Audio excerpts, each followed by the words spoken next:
Ready చేసి పెట్టుకుందా? కరెక్ట్‌గా ఎక్కడైతే వన్ సైడెడ్ విన్ వస్తున్నదో అక్కడే జరిగింది గొడవలు. అంటే వీళ్ళు ముందే అంచనా వేసుకున్నారా? ఖచ్చితంగా. సిద్ధమయ్యారా? అక్కడ ఆ నాయకులు మాత్రం హుహు. ఈ హ్మ్. పరిస్థితిని తమకు అనువుగా మలుచుకున్నారు. హ్మ్. మాచర్ల అవును. కొట్టుకొస్తున్నాడు. ఆయనే గెలుచుకొస్తున్నాడు గదా! హ్మ్. గురజాల హ్మ్. క్రిందటిసారే గెలిచింది గురజాల. అంతకుముందు తెలుగుదేశం గెలిచింది. హ్మ్. కానీ పట్టు టీడీపీకి రాలేదు. హ్మ్.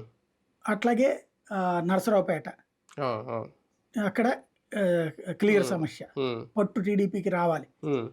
కాబట్టి తాడిపత్రి సేమ్. హ్మ్. అవును. ఎక్కడైతే పట్టు రాలేదో హ్మ్. అక్కడ పట్టు కోసం ప్రయత్నం. మెయిన్ ఏంటంటే ఆయా ప్రాంతాల్లో గొడవేమో అగ్రకులాల మధ్యన ఉంటది. హ్మ్.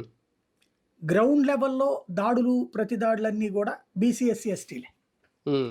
చేసుకొచ్చేటివి. హ్మ్. అందులో భాగంగా జరిగిన ప్రక్రియ అది. హ్మ్. అవును. దీంట్లో వైసీపీ నుంచి ప్రధానంగా పిన్నెల్లి సోదరుల పేర్లు ఎక్కువ వినిపిస్తున్నాయి. అంటే మాచర్లలోనే అసలు అగ్నికి ఆజ్యం పోశారు. అక్కడే మొదలైన అక్కడి నుంచే బాంబులన్నీ వీళ్ళు సప్లై చేశారు. తర్వాత అందుకే ఆళ్ళిద్దరూ పరారైపోయారని. వాళ్ళ పాత్ర ఎలా చూడాలి? ఫస్ట్ ఎవరు చేశారు హ్మ్. అక్కడ? హ్మ్. మొదటి రోజున పిన్నెల్లోళ్ళు ఎళ్ళేసారు బాంబులు.